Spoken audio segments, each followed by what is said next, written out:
Bonjour à tous, je vous souhaite la bienvenue. Aujourd'hui, nous allons essayer de vous parler des circuits intégrés.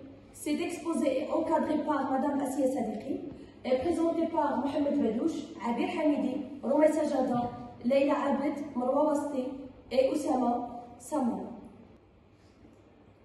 Pour le plan de cet exposé, une introduction brève des circuits intégrés, la définition d'un circuit intégré, de quoi se compose un circuit intégré et quels sont les types des circuits intégrés et derrière moi, à quoi servent les circuits intégrés. L'essentiel des montants d'aujourd'hui associé à quelque chose de fertile, en se rappelant que les circuits intégrés constituent l'approche la plus sophistiquée de la microélectronique. Leur origine remonte à 1958 et leur importance économique et industrielle est devenue considérable. La miniaturisation, poussée de plus en plus, a permis d'augmenter la densité d'intégration qui se définit comme le rapport du nombre de transistors par unité de surface. On est maintenant capable de réaliser des circuits intégrés appelés VLSI, Very Large Scale Integration, pouvant abriter des centaines de millions de composants. Le corps d'un ordinateur lui-même a été réduit. Parallèlement, la masse d'un ordinateur est passée de plusieurs tonnes à quelques grammes. Sa consommation électrique de plusieurs mégawatts à quelques watts et sa puissance de calcul de plusieurs opérations par seconde à près d'1 milliard aujourd'hui. L'essor informatique est lié pour une large part par l'intégration constante de ces circuits intégrés, exploités dans de nombreux domaines, tels que le domaine lié aux processus physiques, pour des applications industrielles, telles que l'industrie spatiale, automobile, domestique, etc. Leur grande fiabilité et leur faible consommation d'énergie permet d'étendre leur champ d'utilisation dans tous les secteurs liés à l'activité humaine. On peut les trouver dans les montres numériques, dans les calculatrices, les téléphones portables, les codeurs et décodeurs de son et de vidéo, et les navigations liées aux satellites et d'autres appareils électriques. Le circuit intégré, ou bien CI, on peut aussi appeler puce électronique, est un composant électronique basé sur un demi-condensateur, permet de reproduire une ou plusieurs fonctions électroniques plus ou moins complexes, intègre sur plusieurs types de composants électroniques de base dans un volume réduit, présenté sur une petite plaque, généralement présentée par une petite boîtière pleine, rectangulaire, noire, équipée sur ou plusieurs côtés poires de face dans une batte, permettant d'établir la connexion extérieure la connexion électronique à l'extérieur du boîtier.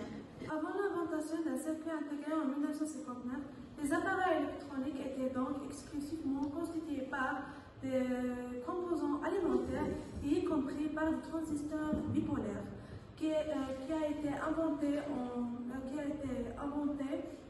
1947. Par trois chercheurs de laboratoire Bell, ce qui lui vaudra le prix de Nobel de physique en 1956. Ce qu'il faut retenir, c'est qu'après Choclet et son équipe, il y a trois autres hommes qui ont bouleversé le champ de la physique, le semi-conducteurs pour aboutir les circuits intégrés qu'on connaît aujourd'hui.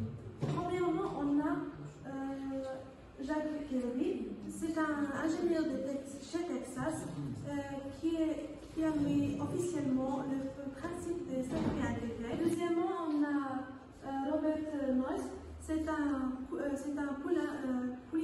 de Choclet en 1959, donc elle est moins d'un an après, mais au point de la première puce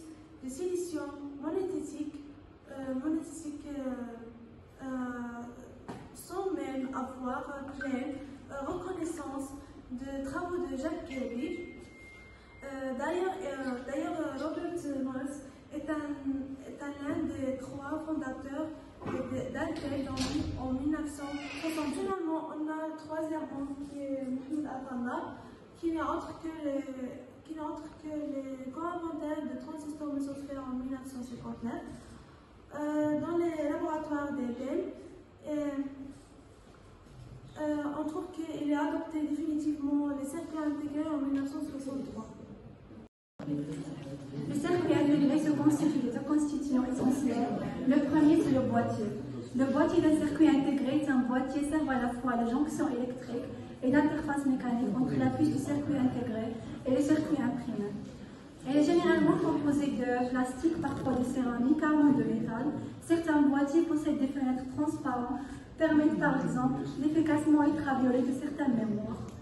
Le deuxième, c'est le DI. Le DI est la partie élémentaire de forme rectangulaire, reproduite à l'identique à l'aide d'une matrice sur une tranche de silicium qui sera en cours de fabrication. Elle correspond à un circuit intégré qui sera ensuite découpé et qu'on appellera une puce avant qu'il ne soit encapsulé pour donner un circuit intégré complet, prêt à être monté sur une carte. Le DI comprend sous des formes utilisées principalement des transistors, des diodes, des résistances, des condensateurs, plus rarement des inductances car ils sont plus difficilement miniaturisables. Si nous ouvrons nos ordinateurs, nos smartphones ou tous nos appareils électroniques, nous allons trouver une ou plusieurs cartes électroniques. Dans ces cartes, il existe des petits parallélépipèdes appelés des circuits intégrés. Dans cette vidéo, nous allons voir comment sont fabriqués les circuits intégrés et pourquoi ils sont à la base de tous les appareils électroniques. La couche externe est constituée d'un boîtier et une matière plastique qui isole les composants internes tout en laissant certaines broches découvertes à l'extérieur. Ces broches relient le circuit intégré au circuit imprimé par des fils en or, aluminium ou laiton dont le diamètre ne dépasse pas quelques microns. Relie les broches au DI, une petite plaque semi-conductrice, généralement en silicium, sur laquelle est réalisé le circuit intégré. Ce dernier peut être constitué de millions de composants électroniques, comme des résistances, des condensateurs, des diodes et des transistors. Le DI est réalisé grâce à un processus appelé miniaturisation. Il lui permet d'être plus fiable, d'avoir de meilleures performances et enfin des dimensions plus réduites. Le terme intégré se réfère précisément à la présence d'une forte concentration de composants électroniques de base dans une zone réduite, dont le rôle est de traiter le signal entrant. L'échelle d'intégration du circuit intégré dans une indication de sa complexité en mesurant approximativement le nombre de transistors contenus dans un circuit. Le processus de fabrication de DIE est très complexe. Il est composé de silicium, qui est le deuxième élément le plus abondant de la croûte terrestre après l'oxygène. On le trouve facilement dans le sable, mais comme il doit toujours être fondu à d'autres matériaux, pour devenir un semi-conducteur, plusieurs procédés sont nécessaires pour obtenir ses propriétés chimiques. Tout d'abord, grâce à des technologies sophistiquées, il passe par un processus de purification qui crée de feuilles de silicium appelées WEFs.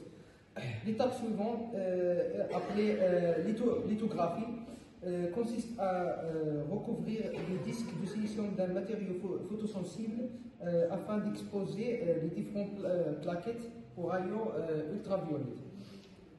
L'exposition est obtenue à l'aide d'un masque sur lequel est imprimé le dessin de microcircuit, une lentille concentre. Le dessin afin de le rendre plus petit.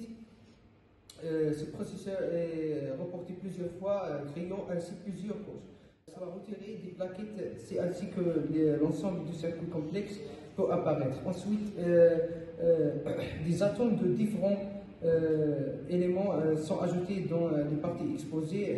Cette opération s'appelle le dopage. Voici l'exemple d'un circuit intégré appelé le NE555. C'est un circuit intégré utilisé pour la temporisation ou en mode multivibrateur. Ce composant est toujours utilisé de nos jours en raison de sa facilité d'utilisation, son faible coût et sa stabilité. On trouve deux types de circuits intégrés analogiques et circuits intégrés numériques. Le premier type de circuit intégré est circuit intégré analogique. Dans ce type, les deux signaux d'entrée-sortie sont contenus. En plus, le niveau de signal de sortie dépend du niveau de signal d'entrée-sortie, s'appelle fonction linéaire. Alors, circuits linéaires ou circuits analogiques sont les plus souvent utilisés comme amplificateurs de fréquence audio et amplificateurs de fréquence radio. Deuxièmement, on a circuits intégrés numériques, comme la porte E, la porte O, la porte NAND et la porte XOR.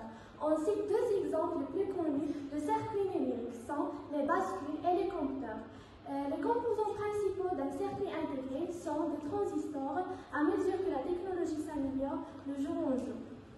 Un petit appareil, un petit composant à deux fonctions principales. C'est amplifier les signaux et